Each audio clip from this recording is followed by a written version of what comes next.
Hello, and welcome to another episode of Jeff Wears a Dirty White T-shirt and talks about a truck that probably should have burned down. Where to start? It's been about 2 weeks since I made the first video. I have a lot of new wiring in and a few other things done, so I guess we'll go straight to it. First things first, the hood is no longer held up by a broomstick. You can see we've got this hood strut kit in. This is from LS Fab. Worked pretty well. I had to drill holes in the firewall. This is designed for something that has the factory springs still. You just unbolt the brackets and bolt the factory spring, or bolt the brackets where the factory springs would be.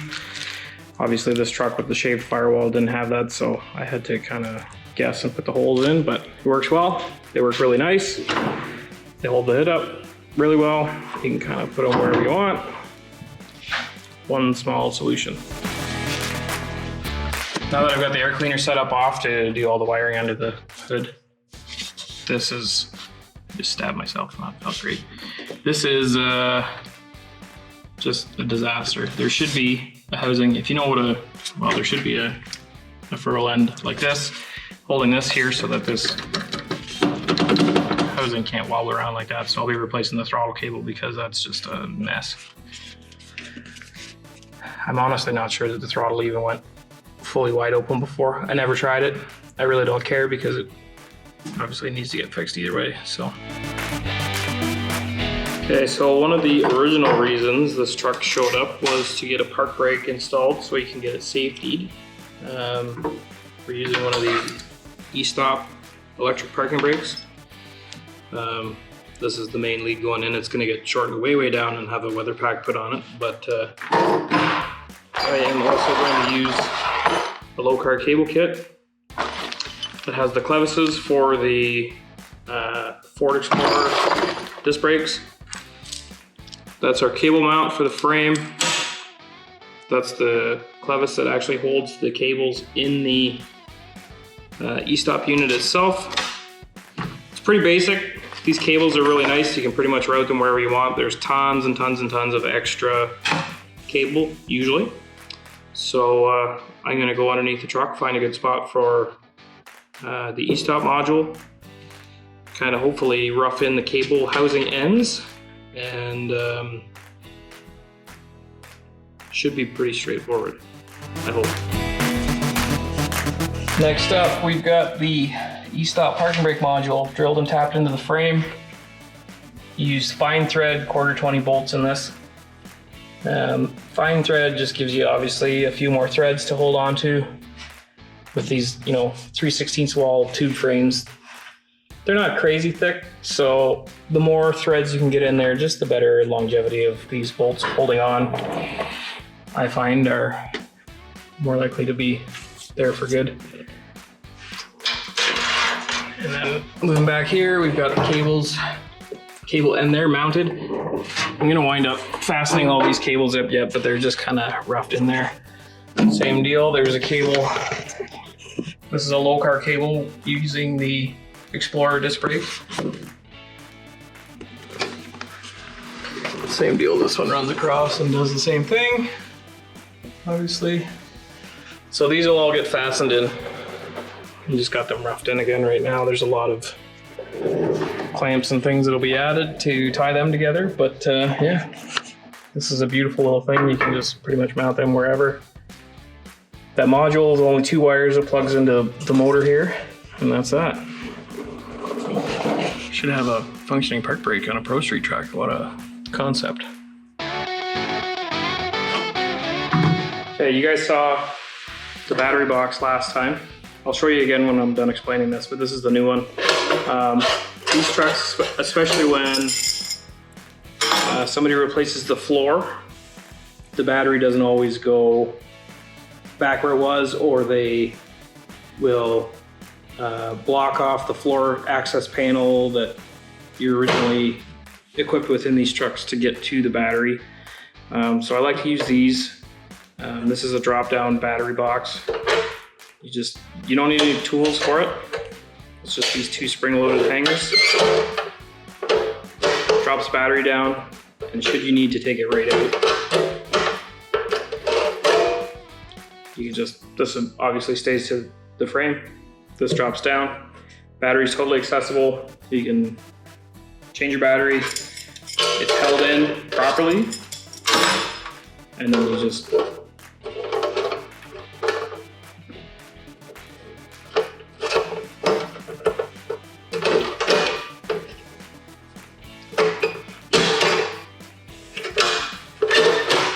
it back in, just like that. So again, this solves a lot of problems all at once. You can fit, you know, a few different sizes of battery in there. I like to pretty much just get the biggest one you can fit in. So yeah, again, you can see no tools, spring loaded, and that will replace this sweet little homemade diamond plate thing that has no battery hold down or anything like that. So that battery tray that I just showed you will wind up under the running board, basically. That allows you to hide it. It's serviceable, and I imagine that's probably why this one is here, because he realized that he wouldn't be able to get the battery out when he designed this. So this is where it is. Obviously, you know, rocks and whatever, not a great spot for a battery, so moving it in behind the running board and the fender and the running board mount and all that stuff makes it a little more protected, and the battery tray is a lot more covered on the side, and you know, the risk of the battery falling out is solved. And then you also don't see it from the wheel well, because you could see this battery big time before, which was pretty gross. Okay, it's all unwired. Whole truck right here. Lots and lots of excitement. Found some blue loom in there. Found a bunch of wires that are really close to setting this poor thing on fire. There's the ones from under the dash that are super, super close to being on fire. Check that out. That's been really hot. That's been really close to. Those are melted together. I can't believe this stuff. Yeah, we got this nice wood panel that was holding our fuse block, and there was grounds going through this. I'm amazed that they worked at all.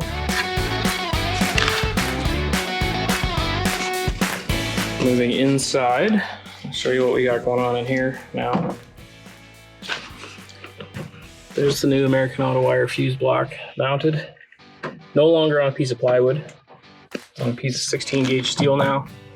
I put riv nuts in the original where he had sheet metal screws before. So there's actually like a proper fastener holding it in now. We've got the, up here, this is the headlight module for the I Did It steering column button. This is where the high beams are gonna be now. So you just tap that, and that changes your high lows. Instead of having, he would have had that floor button way up here. I mean, you could have put it back in here, but with the carpet and the floor and everything already done, I didn't want to attack that, possibly mess up the carpet, whatever. This is a much cleaner and easier route to go. So we got that. This is the E-Stopp module for the electric parking brake mounted. Again, there's a lot of wiring still left to do, so don't kill me out on that. I like to use these grounding kits. One fastener, you terminate your ground wires into this, and it grounds everything. It looks super tidy, it looks super neat. You don't have to worry about stacking 15 ring terminals. You don't have to worry about crimping a bunch of wires into one ring terminal. Just super tidy. Got a factory GM connector back on the column. I'm gonna make a little mount for it still, but if you ever had to take the column out before, you would have been cutting all the wires. Now you can actually unplug it again. And this is housing, these two wires here are for the high beam switch. So, had the column all apart, ran the wires through, fixed the horn problems that were there, which I didn't take any video of, but it really was not that exciting. The horn cancel cam was broken, so I replaced that. Put the wire back in. That's about it. Moving on.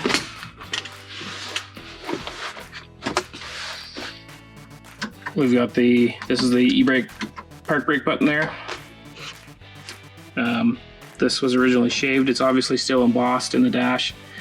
So I decided to put the button there. It makes it look like it's supposed to be there with this embossment.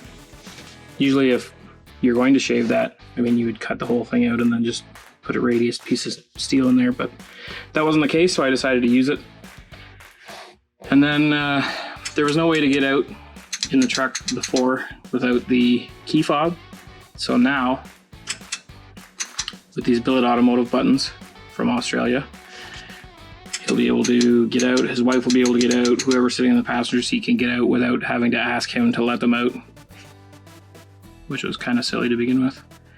And there will be an ignition key and cylinder here. I'm a dummy and terminated this on the wrong side, so I'll have to unpin it and terminate it from the back. But I also need to machine some kind of flanged washer to accept this, because the old push button switch, they had to hog the dash out to fit it, so I kind of have to figure that out, which is not the end of the world at all. Moving on, also from Billet Automotive buttons, I've got these signal lights. The flange is a design of mine, and Phil built, my buddy Phil, who owns the S10 everybody knows about, machined them for me. They work really nice. This will be the second truck I've put one in, because they have these gauges that don't have indicator lights in them, so what better way to drive down the road with your turn signal still on than not being able to see it. So that's kind of the idea. It'll go here. I mean, that's just a piece of tape right now, but yeah, that'll be this week's job to get that mounted. Headlight wiring, rather than running down where all these fasteners were along the frame, up over the control arm and wherever, it now runs up here, fastened into all the inner fender bolts, comes down, breaks out into this headlight, comes down through a grommet. Big surprise, we're using grommets on this now. This will be all the taillight wiring. I haven't, it's only just basically thrown in there. I need to zip tie it all and get it all clean and to length and whatever. Again, once this is all roughed in and everything's tested, it'll all get taped and the zip ties will be removed and it'll get loomed. And it'll just look nice. Same deal, we've got the wiring running underneath here. We've got horns mounted in this thing now, which it never had horns to begin with. And then another grommet for the headlight wiring paths are over there. Same deal. Headlight connectors, no longer mounted, or melted I mean. This is the turn signals. And running lights. Same deal over here. Fancy. Just getting the inside prep to start mocking up the vintage air box. Glove box is out because these things get, you know, shortened down about halfway. But here's those relays I was showing you before earlier. And these two are glued to the firewall. There's no fasteners, there's no nothing. Hot glued right to the firewall. I don't know how I'm gonna get them off yet, but hopefully I can do it without wrecking stuff. Well, I got them out. With the hammer. That piece is gonna live there forever because, quite frankly, I don't want to disturb the firewall anymore. So now we can see if the vintage air box fits in, which it should.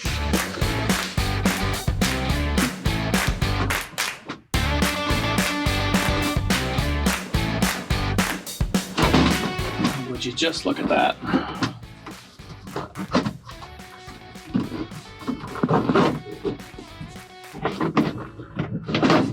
Tight, but it fits.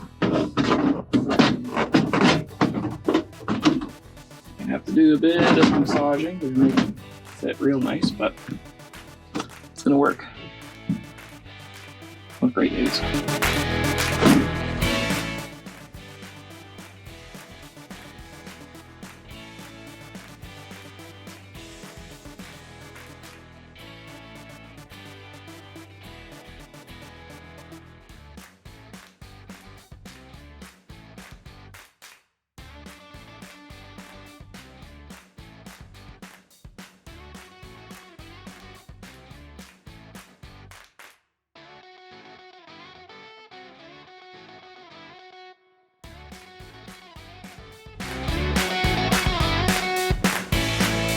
Next, we've got the bulkhead for the HVAC. These two will be for the heater hoses. Just putting down the water pump there, and one on the top of the intake there. That'll be the heater hoses. And then the other two will be obviously AC. We're not doing the AC this round, just the customer wasn't expecting to have to pay to rewire the trucks. So the evaporator is part of the vintage air kit that we're buying anyway. So the inside of the truck will be set up for the air conditioning. And then next summer we'll put the compressor and the condenser on the front, plumb it, and that's it.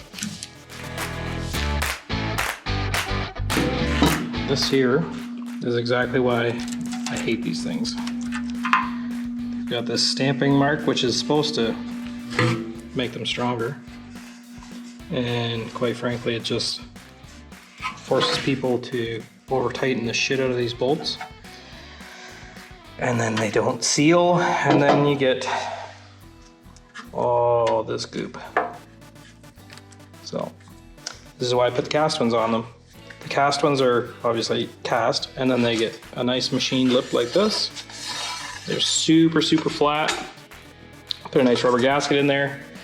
They come with nice stainless hardware. And they don't leak. Shocker. They look just as good, if that's what you're into. This isn't really my thing, but I mean, suits the truck. So for sure the most important part of this swap is to get all this old gasket maker off. We don't want any of it falling off, getting into the filter, plugging up the filter, you know, causing any, you know, big stringers like this that are gonna get sucked into the filter and wipe out the transmission, you know, deplete the oil getting through it, whatever. So I use a gasket scraper with a blade. This is a little weighted scraper, and they work really well. A lot of people use grinders and stuff, but I'm pretty against that just for the obvious fact that it's going to leave some type of grinder mark or whatever, and you then risk the possibility that the gasket is not going to seal.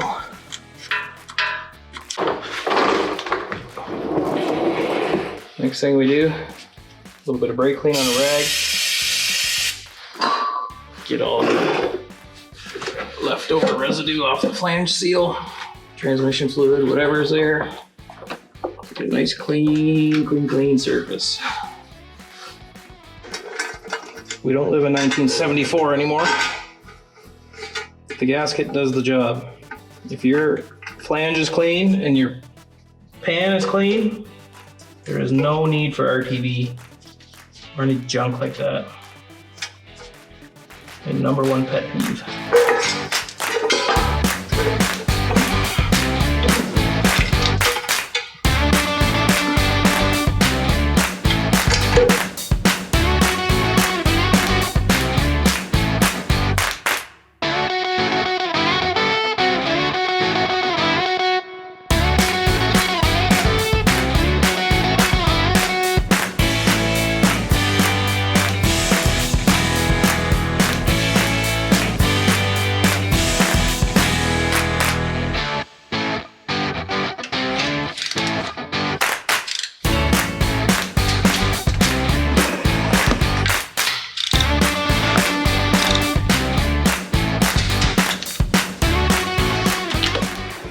Okay, pan is installed.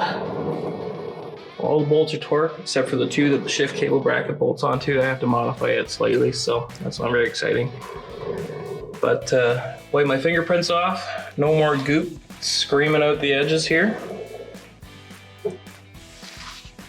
One major leak should be resolved. And all the burnt transmission fluid on the exhaust should no longer be a thing. Hopefully.